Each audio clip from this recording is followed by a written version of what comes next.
नमस्कार, कृषि एवं बागवानी जानकारी लिए कार्यक्रम कृषि दर्शन में आप सभी का स्वागत है।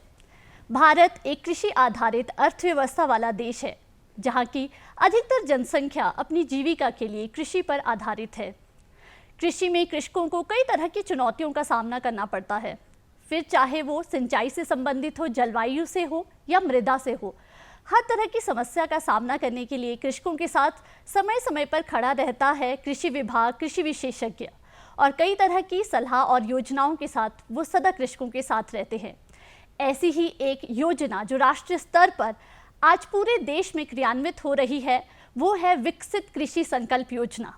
क्या है ये संकल्प योजना और इसके माध्यम से किस तरह से शुष्क शीतोष्ण क्षेत्रों जैसे कि हम किन्नौर को देखते हैं, वहाँ पर कैसे कार्य किया जा रहा है, इस विषय पर अधिक जानकारी देने के लिए आज हमारे साथ केवीके किन्नौर के प्रमुख डॉक्टर प्रमोद शर्मा हैं, जो कि वहां पर सह निदेशक अनुसंधान के पद पर कार्यरत है। डॉक्टर प्रमोद शर्मा, आपका कार्यक्रम में बहुत बहुत स्वागत है। धन्यवाद डिम्पल जी।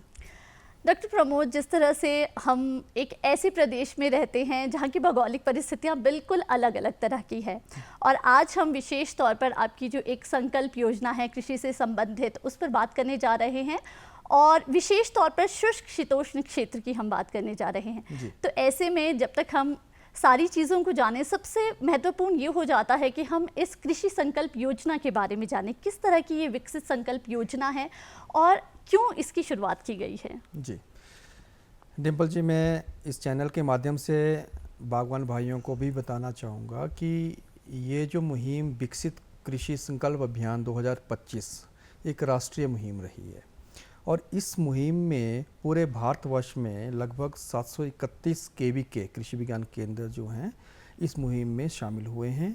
और हमारा किन्नौर ज़िला जो केवीके है, जो यशवंत सिंह परमार औद्योगिक वानिकी विश्वविद्यालय के अंतर्गत आता है, वहाँ भी ये मुहिम बड़े ज़ोरों से चली है। इस मुहिम का मुख्य उद्देश्य किसानों की आय को दोगुना करना, उन्हें मॉडर्न टेक्निक्स जो हॉर्टिकल्चर, एग्रीकल्चर से संबंधित जो भी जानकारी है, नई नई तकनीक्स क्या क्या आ रही हैं, बगीचों का रखरखाव कैसे करना है, इस संदर्भ में जानकारी दी गई। और ये मुहिम 15 दिनों की चली, 29 मई से 12 जून तक।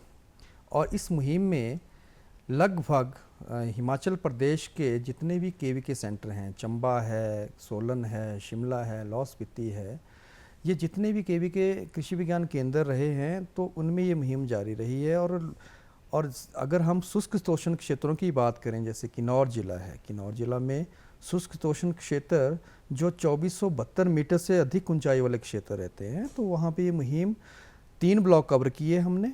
और इन 3 ब्लॉक्स में हमने लगभग 6000 फार्मर्स इस मुहिम के अंतर्गत उनको प्रशिक्षण कार्यक्रम उनके साथ किए हैं। जी, यदि हम इसकी गतिविधियों की बात करें तो किस तरह की गतिविधियां ये पूरे 15 दिन के समय में रही?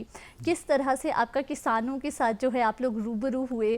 क्या क्या समस्याएं जो हैं आमतौर पर जो रहती हैं किसानों की, वो कैसे आपके साथ उन्होंने साझा की? हाँ जी, इस मुहिम में हमने, जैसे मैंने बताया कि किन्नौर ज़िला के 3 ब्लॉक्स, कल्पा ब्लॉक, पू ब्लॉक और निचार ब्लॉक, ये 3 ब्लॉक कवर किए गए। और इन 3 ब्लॉक्स में हमने लगभग 42 गांव वो हमने किसान भाइयों को, और इसमें सबसे ज़्यादा भागीदारी तो महिलाओं की भी पाई गई, जो इन्होंने इस कार्यक्रम में, इन प्रशिक्षण शिविरों में बागवानी से संबंधित, कृषि से संबंधित और हॉर्टिकल्चर की स्कीम्स, जिसमें हमें जो हॉर्टिकल्चर डिपार्टमेंट है उनका बहुत ज़्यादा सहयोग मिला है। आत्मा विभाग है, कृषि विभाग है और पशुपालन विभाग, यहाँ के सभी अधिकारी और कर्मचारी हमारे साथ 2 टीम बना के अलग अलग दिशाओं में चलते रहे। और इस कार्यक्रम में हमने बागवान भाइयों को, जैसे उनके बगीचों में कोई प्रॉब्लम है, डायग्नोस्टिक विजिट भी हमने इस कार्यक्रम में चलाई गई, और बागवान भाइयों के बगीचे में ही जाके उनकी समस्याओं का भी हमने समाधान किया है। जी, यहाँ पर आपने महिलाओं की बात की, तो हम हर जगह देखते हैं कि विमेन एम्पावरमेंट की बात होती है कि महिलाओं को सशक्त किया जाए। ऐसे में आपने कहा कि महिलाओं का सहयोग आपको मिला, तो ये बहुत ही एक अच्छी बात है कि आपके अभियान में उनका सहयोग आपको मिला। तो किस तरह से उनका पूरा सहयोग रहा? अब जो भी कार्यक्रम हम रखते थे, तो जैसे कल्पा ब्लॉक में हमने लगभग कोई 15 गाँव इस मुहिम में कवर किए हैं, तो उन गाँवों में सबसे पहले मतलब प्रशिक्षण शिविरों में महिलाएं ही अपना योगदान देती हैं, और शुरू से जैसे मैं किन्नौर में पहले भी कार्यरत था, तो मैंने महिलाओं की भागीदारी बहुत देखी है। बगीचों का रखरखाव करना, उनको मतलब अगर देखा जाए आदमी से ज़्यादा, मतलब बागवान जो किसान है हमारा, उनसे ज़्यादा उनको बहुत ज़्यादा जानकारी है। आज एक मुहिम चली है सस्टेनेबल एग्रीकल्चर की, बात करते हैं हम, तो पहले ये कहा जाता था कि अगर हम अपने बगीचों में रासायनिक खादें प्रयोग में लाएंगे तो हमारे बगीचे की प्रोडक्टिविटी कम हो जाएगी, तो ये महिलाएं हमें बताती थी। आज हमने कुछ प्राकृतिक खेती के ऊपर भी बहुत शिविर किए हैं, तो उसमें भी महिलाओं की भागीदारी बहुत ज़्यादा रही है।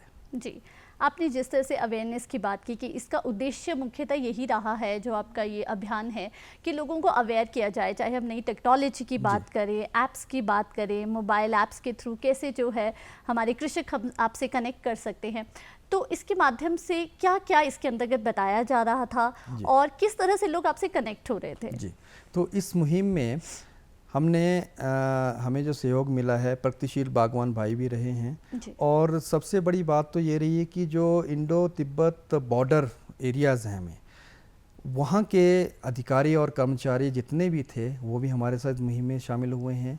वैसे देखा जाए इंडो तिब्बत भारत पुलिस जो है, तो जो वाइब्रेंट प्रोग्राम चल रखा है, भारत सरकार ने चला रखे हैं, तो वहाँ बॉर्डर लाइन के एरिया जितने भी हैं तो उन्होंने भी वो प्रशिक्षण कार्यक्रम देने हैं।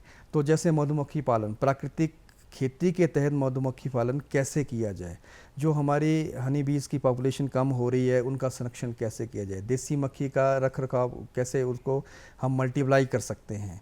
तो हमें तो विदेशी मक्खी है, तो उसकी मात्रा बढ़ाने के लिए हम बगीचों में क्या करते हैं कि हम बक्से रखते हैं बाहर से। तो इस तरह की जानकारी किसान भाइयों के साथ साझा की गई, और पर्यावरण के अनुकूल जो क्रॉप्स हैं डिफरेंट, जैसे सेब के अलावा जैसी और क्रॉप्स हैं, जैसे हमारी पल्सीज हैं, दालें हैं, तो इससे संबंधित भी जानकारी दी गई, और प्राकृतिक खेती के ऊपर ही मध्य नज़र हमने ये रखा इस प्रशिक्षण कार्यक्रम में, अवेयरनेस प्रोग्राम में। और जो डायग्नोस्टिक की विजिट रही, जैसे किसी बागवान भाई के बगीचे में कोई समस्या आती थी, पत्तों में कोई समस्या आती थी, कोई पोषक तत्वों की कमी आती, तो वहीं साथ साथ ही उसका समाधान भी किया जाता था। और सबसे बड़ी बात तो ये रही, जितने भी ग्राम पंचायत के प्रधान थे, जिला परिषद के सदस्य थे, और सैनिकों की मैंने बात करी, उनकी भागीदारी बहुत रही। और इनके अलावा अगर देखा जाए तो लगभग 54%, अगर 54% देखें हम, तो इसमें महिलाएं ही अग्रणीय रही हैं। जी, तो हम कह सकते हैं जो ये आपका अभियान है, इसमें सभी लोगों का भरपूर सहयोग आपको मिला, चाहे वो महिलाएं थी या फिर बॉर्डर पुलिस थी, सब लोगों ने आपसे अच्छे से सहयोग किया, जिससे कि ये अभियान बहुत अच्छे से सुचारू रूप से चल पाया। बात की जाए शुष्क शीतोष्ण क्षेत्र की, यानी किन्नौर का वो एरिया, वो क्षेत्र जहाँ पर जिसे हम शुष्क कहते हैं, तो ऐसा कितना वो एरिया है, कहाँ तक आप इस एरिया को लेके चलते हैं और किस तरह से इस अभियान को वहाँ पर क्रियान्वित किया गया? शुष्क शीतोष्ण क्षेत्र वो क्षेत्र होते हैं जो समुद्र तल से लगभग 2472 मीटर की हाइट से ऊपर वाले क्षेत्र होते हैं। इसमें किन्नौर जिला की बात करें अगर हम, तो इसमें 3 ब्लॉक हैं, कल्पा ब्लॉक, निचार ब्लॉक और पू ब्लॉक।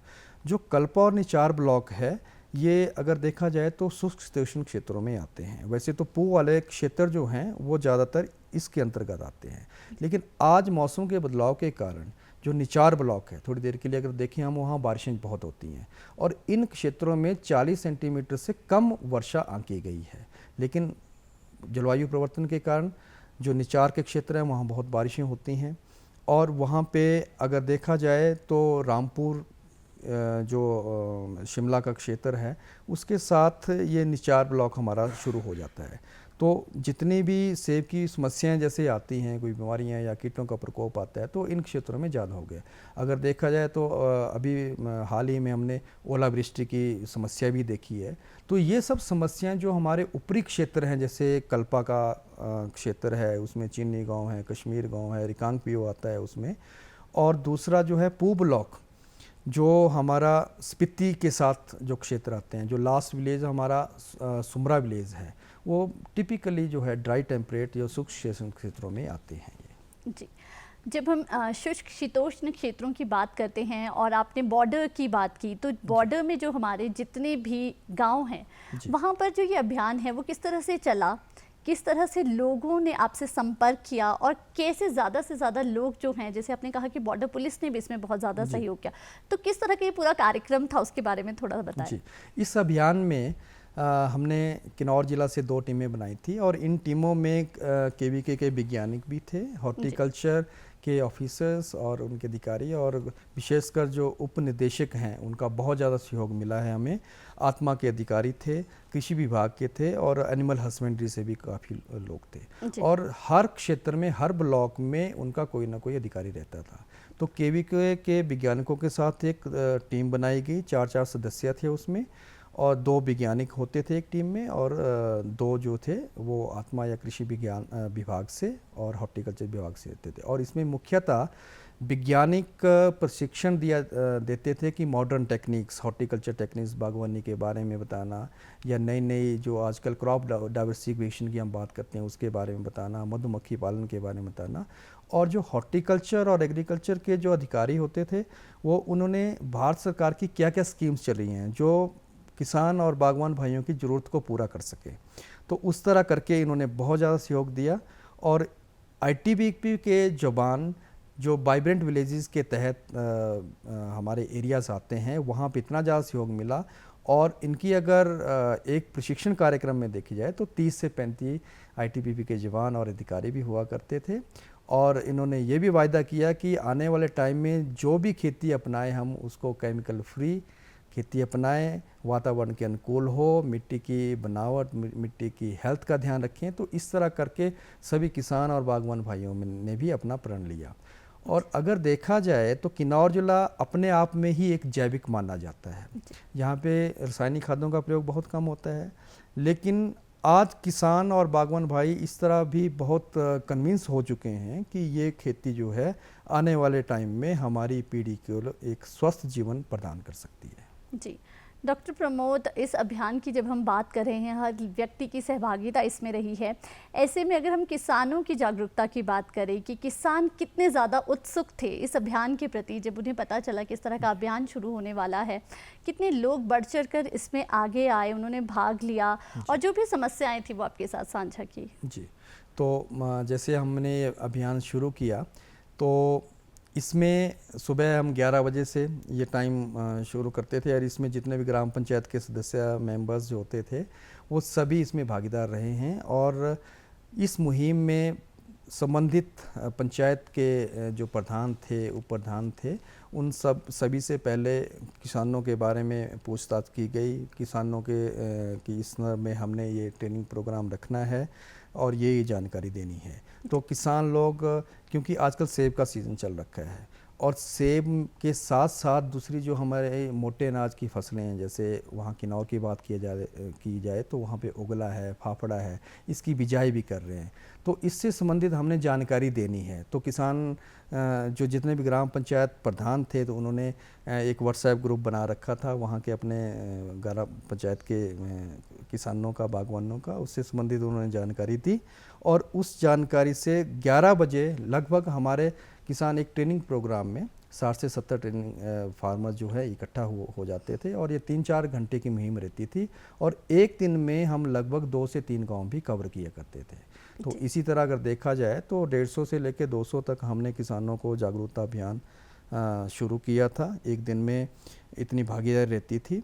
और कोई किसान बागवान भाई इस तरह भी आते थे कि प्रशिक्षण कार्यक्रम तो आपने आयोजित कर लिया, लेकिन साथ ही साथ अगर हम हमारे बगीचे में भी अगर हम आप विज़िट करेंगे और हमारी समस्या का समाधान भी कर देंगे तो इससे अच्छी बात और क्या हो सकती है। तो हमारे वैज्ञानिकों ने और जितने भी हॉर्टिकल्चर के कर्मचारी थे उन्होंने भी इसमें बहुत सहयोग दिया, और ये हमारा अभियान बहुत ही सफल रहा है। जी, यदि हम किसी कार्यक्रम या कोई भी अभियान किसी तरह का शुरू किया जाता है तो कई तरह की चुनौतियों का सामना करना पड़ता है। तो क्या आपको इस कार्यक्रम के दौरान किसी तरह की चुनौती का सामना करना पड़ा? वैसे तो हमें चुनौतियां तो कोई नहीं आई, पर इसमें एक थोड़ा सा रहता था कि किसानों की जागरूकता करने के लिए किसानों में कैसे एक इंटरेस्ट बनाया जाए। तो हमारे केवीके पोर्टल में अगर देखा जाए तो लगभग 20,000 फार्मर जो हैं इस पोर्टल पे जुड़े हैं, उनकी रजिस्ट्रेशन मेंबरशिप हुई है। तो उसके माध्यम से भी हमने किसानों को संपर्क किया। किसान और बागवान भाई हमारे डायरेक्ट संपर्क में हैं जैसे, तो वो बागवान भाई हमें टेलीफोनिकली भी हमारे से वार्तालाप करते हैं, व्हाट्सएप के थ्रू अपनी जानकारी हमें बताते हैं, बगीचे में किस तरह रखाव हम कर रहे हैं, ये सही है या नहीं है। तो इस तरह करके जो किसान भाई थे वो काफ़ी इसमें जागरूक रहे हैं और इंटरेस्ट बना उनका कि ये इमीडिएट एक राष्ट्रीय स्तर पे मुहिम चल रखी है और इसमें हमें शामिल होना है। जी, तो जिस तरह से आप टेक्नोलॉजी का प्रयोग चाहते थे वो भी साथ साथ ही हो रहा है। हाँ जी। बात की जाए किन्नौर की और वहाँ पर फसल विविधीकरण की जब हम बात करते हैं तो कई तरह के मॉडल भी प्रस्तुत किए गए हैं, तो उसके बारे में भी थोड़ा हमें बताइए कि किस तरह के मॉडल इसके माध्यम से प्रस्तुत किए गए। तो इस अभियान के अंतर्गत हमने किन्नौर में जैसे सेब की बागवानी प्रमुखता रखती है, तो सबसे पहला मॉडल तो हमने हाई डेंसिटी प्लांटेशन जो सेब के ऊपर है। हमारे यूनिवर्सिटी जो सोलन की यूनिवर्सिटी है वहाँ पे सीडलिंग रूट स्टॉक के ऊपर कार्यक्रम चल रखा है, लेकिन मैं बड़े गर्व से बताना चाहूँगा कि किन्नौर में हमने 3 तरह के मॉडल अलग अलग ऊंचाई के क्षेत्रों पे सेब की बागवानी में जो बीज से तैयार किए गए पौधे हैं उसमें हाई डेंसिटी प्लांटेशन कर रखी है। तो सबसे पहला मॉडल तो यही किसान बागवान भाइयों को बताया गया। और दूसरा मॉडल हमने बात करी प्राकृतिक खेती की। तो प्राकृतिक खेती रासायनिक मुक्त और केमिकल फ्री या रीजनरेटिव एग्रीकल्चर कैसे किया जाए, सॉइल हेल्थ को कैसे इम्प्रूव किया जाए और इसमें जैविक खादों का किस तरह प्रयोग किया जाए। तो वैसे तो जैविक खादें प्राकृतिक कृषि में नहीं आती हैं, लेकिन इस तरह के मॉडल हमने बताए हैं। और क्रॉप डाइवर्सिफिकेशन की जहाँ तक बात है, बागवान भाइयों को सेब की बागवानी पे निर्भर ना रहते हुए उनको 3-4 तरह की क्रॉप्स भी लगानी चाहिए। और कभी एक क्रॉप फेल हो जाए, मौसम अनुकूल ना हो, फेल भी हो जाती है, अच्छी पैदावार ना आए, तो दूसरी क्रॉप से वो लाभ ले सकता है। तो इस तरह का एक हमने ये मॉडल भी बताया। प्राकृतिक खेती हो गया, high density seedling root stock के ऊपर सेब की बागवानी कैसे संभव है, इस तरह का हमने उनको 2 तरह से महत्वपूर्ण। और तीसरा मॉडल हमने बताया कि प्रकृति के अनुसार जो मधुमक्खी पालन है, मड हाउस टेक्नोलॉजी, उसके बारे में भी किसानों को बताया गया, क्योंकि ये जो हमारी देसी मक्खी है आज लुप्त हो चुकी है। मौसम में बहुत बदलाव आ चुका है, रासायनिक खादों का प्रयोग, पेस्टिसाइड का स्प्रे, इंसेक्टिसाइड का स्प्रे बढ़ने से ये सब चीज़ें, ये मधुमक्खियों की क्षमता बहुत ही कम हो गई है, जिससे हमारी देसी मक्खी जो है लुप्त हो गई है। लेकिन मड हाउस टेक्नोलॉजी ये भी किन्नौर में विकसित की गई, इसके बारे में भी किसान भाइयों को एक डेमोन्स्ट्रेशन भी दिया गया। जी, तो इस तरह के कई तरह के आपने मॉडल्स जो हैं वो किसानों के सामने प्रस्तुत किए, जिससे उनके लिए भी कुछ संभावनाएं आगे खुलकर निकल आई हैं, जिससे वो आने वाले समय में इसका प्रयोग कर सकते हैं। बात की जाए प्राकृतिक खेती की, जैसे आपने कहा कि प्राकृतिक खेती के लेकर भी लोगों को बहुत ज़्यादा जागरूक किया गया, अवेयरनेस बढ़ाने की कोशिश की गई उनके मध्य में। तो इसके बारे में भी थोड़ा सा हमें बताएं कि पहले तो प्राकृतिक खेती जैसे हम नेचुरल फार्मिंग की बात करते हैं क्या है, और इसके अंतर्गत यदि हम तत्वों और तकनीकों की बात करते हैं तो वो क्या क्या रहते हैं। प्राकृतिक खेती ये एक मिशन है और ये किसी के ऊपर थोपा नहीं जाएगा। और बागवान भाइयों को जो आज मौसम में बदलाव आया है, रासायनिक खादों का प्रयोग बहुत ज़्यादा हुआ है, निचले क्षेत्रों में हुआ है, लेकिन किन्नौर में उतना ज़्यादा नहीं है। लेकिन आज हर किसान इससे प्रभावित है कि नेचुरल फार्मिंग होनी चाहिए। और ये प्राकृतिक खेती में जो हमारे लोकल रिसोर्सेज हैं, जो पेड़ पौधे हैं, जैसे इंसेक्टिसाइड के रूप में उनको यूज़ किया जा सकता है, प्रयोग में ला सकते हैं, उनका स्प्रे किया जा सकता है कीटों के अगेंस्ट, या फिर जो हमारी बीमारियां आती हैं, तो उस तरह करके कुछ डिकॉक्शंस जो फार्मूलेशन बनाई जाती हैं। मैं किसान भाइयों को बताना चाहूँगा कि प्राकृतिक खेती में जीवामृत, मैं तो बहुत ही वहाँ पे प्रसन्न हुआ कि मुरंग गाँव हमारा एक प्राकृतिक खेती पे ये मुहिम जो है वैसे तो 8-10 सालों से कर रहा है प्राकृतिक कृषि, और लगभग 50 से 60 वहाँ के जो फार्मर्स हैं जो प्राकृतिक उत्पाद हैं, जैसे मैंने जीवामृत की बात करी, घनजीवामृत की बात करी, तो ये सब प्रयोग में ला रहे हैं। और साथ भी प्राकृतिक खेती में गौमूत्र और गौ का गोबर, ये भी हमने प्रयोग में लाना है। हमने कंपोस्ट खाद जैसे हम कहते हैं, फार्म यार्ड मन्योर कहते हैं, गोबर की खाद जो गली सड़ी होती है उसको प्रयोग में नहीं लाना होता है। तो प्राकृतिक संसाधनों का ही प्रयोग करना है, और गौमूत्र और गाय का ताज़ा गोबर इसका हम एक घोल बनाते हैं, उसमें हम अपने बगीचे की मिट्टी भी डालते हैं और मिट्टी डालने के बाद उस घोल को घोला जाएगा और साथ ही 1 किलो हम उसमें गुड़ या जो जैगरी डालते हैं।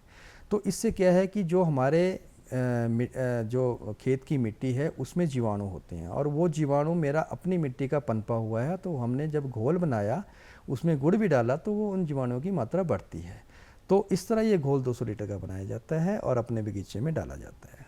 तो ये तो 2 इसके कंपोनेंट हो गए, जीवामृत और घन जीवामृत। और तीसरी बात आती है कि हमने अपने बगीचे को मल्चिंग करनी है, कि कोई भी अपने बगीचे का जो पोर्शन है उसको हमने एक्सपोज नहीं रखना है। उसमें हमने या तो सूखी घास की मल्च करें या फिर हम लाइव मल्च रखें। सूखी घास की परत लगभग 3 इंच की होनी चाहिए। इसका यही एक रहता है लाभ रहेगा कि इसमें जो इवेपोरेशन, जो हम वाटर इवेपोरेशन कहते हैं, उसमें मॉइस्चर बना रहेगा। और लाइव मल्च जो होगा, लाइव मल्च जैसे पौधे के तौलिए में कई बार हम लोग बिजाई करते हैं, जैसे मटर लगा दिया हमने, दालें लगा दी, तो ये जितनी भी हमने सब्जियां भी लगाई जैसे, तो उन सब्जियों से क्या है कि पौधे की जड़ों में जो नाइट्रोजन की खादें उपलब्ध करती है। तो इस तरह करके ये हमने शॉर्ट ड्यूरेशन क्रॉप्स लगानी है जो मेन पौधे के साथ कंपटीशन में ना आए। और साथ ही भूमि में, मिट्टी में नाइट्रोजन हो गया या फास्फोरस, जैसे सोयाबीन लगा सकते हैं हम लोग, तो उनकी मात्रा सोयाबीन जो जड़ें हैं सोयाबीन की, जब हम इसको हार्वेस्ट करते हैं जड़ें उसी में रख देते हैं, तो इससे ऑर्गेनिक कार्बन भी इम्प्रूव होता है मिट्टी में। तो तीसरा कंपोनेंट ये हो जाता है। और चौथा कंपोनेंट है उसमें आच्छादन बताया मैंने अभी, मल्चिंग, और इसके बाद हमारा जो है वास्पा लाइन। हमने बगीचे में जो पौधे की लाइनें हैं, जैसे एक लाइन में पौधे लग रखे हैं, तो उसमें हम एक डीप उसमें गहरी नाली बनाते हैं, 2 से 3 फीट गहरी होती है, तो उसमें पानी दिया जाता है। लेकिन बगीचे में कूल सिस्टम भी है, बागवान भाई क्या कहते हैं, कूलों के द्वारा पानी लगाते हैं तो पूरे बगीचे में पानी फैल जाता है जी। तो उससे क्या होता है कि अगर किसी पौधे में कोई रोग जड़ों में रोग है, तो मिट्टी के द्वारा, पानी के द्वारा वो दूसरे पौधे में भी फैल जाता है जी। तो इस प्राकृतिक खेती में हमने उस नाली से पानी देना है और जितना भी पोर्शन है बगीचे का उसको हमने मल्चिंग से ढकना है। तो इससे जो पानी है वो भी इवेपोरेट नहीं होगा और मॉइस्चर बना रहेगा। तो ये 4 तरह के कंपोनेंट हैं प्राकृतिक कृषि के। और प्राकृतिक कृषि से अगर देखा जाए तो हमारे पास कुछ एक मॉडल बने हैं। कीवी फ्रूट के ऊपर हमने मॉडल बना रखे हैं, हाई डेंसिटी एप्पल के ऊपर भी मशोबरा का जो क्षेत्रीय बागवानी अनुसंधान केंद्र है वहाँ ये स्टैंडर्डाइज हो चुकी हैं, वैज्ञानिक पद्धति अपना ली गई है और डाटाबेस हमारे पास तैयार हो गया है जी। डॉक्टर प्रमोद, आपने काफ़ी सारे कंपोनेंट्स की बात की। ऐसे में यदि हम इस बात पर चर्चा करें कि आखिर आज इसकी ज़रूरत क्यों है, प्राकृतिक खेती की जब हम बात कर रहे हैं तो क्यों इतना ज़्यादा, एक विशेषज्ञ के तौर पर आप इसे कैसे देखते हैं, और जो हमारे बागवान कृषक भाई बहन हैं आज वो क्यों इसकी तरफ ज़्यादा आकर्षित हों? जी डिम्पल जी, मैं बागवान भाइयों को बताना चाहता हूँ कि सेब की बागवानी अगर देखी जाए उसमें 10 से 15 तरह के स्प्रे किए जाते हैं, केमिकल स्प्रे किए जाते हैं। और इन केमिकल स्प्रे से आज तो हमें बहुत अच्छे रिजल्ट्स मिल रहे हैं, इमीडिएट रिजल्ट्स मिल रहे हैं। जैसे कीट की समस्या आ गई तो कीट तो मर गया, लेकिन इसके साथ साथ जो दूसरे मित्र कीट भी होते हैं उनकी पॉपुलेशन भी कम हो जाती है, वो भी मर जाते हैं। तो हमने एक नेचुरल इकोसिस्टम रखना है। और साथ ही अगर हम देखें, जैसे इतनी भारी मात्रा में स्प्रे किए जाते हैं तो कई बार फलों में भी इसके रेजिड्यू पाए जाते हैं जो स्वास्थ्य के लिए हानिकारक होते हैं। तो आज हर किसान भाई प्रोडक्शन तो एक तरफ रखें, लेकिन एक हेल्थ की बात करें, ह्यूमन हेल्थ की बात करें और एक प्लांट हेल्थ की बात करें, सॉइल हेल्थ की बात करें, तो उसके लिए प्राकृतिक खेती एक हमारे पास एक अल्टरनेट है। अल्टरनेट नहीं कहेंगे, लेकिन प्राकृतिक खेती पे आना ही पड़ेगा। और प्राकृतिक खेती में इसका एक हमारे पास प्रिंसिपल है कि हमें किसी को भी मारने का अधिकार नहीं है। मतलब प्रिंसिपल ऑफ इकोलॉजी की बात करते हैं, ह्यूमन हेल्थ की बात करते हैं, प्रिंसिपल ऑफ न्यूट्रिशन की बात करते हैं। तो हम कीट स्प्रे के द्वारा भगाएंगे, ना कि उसको मारेंगे। जैसे हमारे पास अग्निअस्त्र एक प्राकृतिक कृषि में एक डिकॉक्शन फार्मूलेशन बनी है, ब्रह्मास्त्र भी है।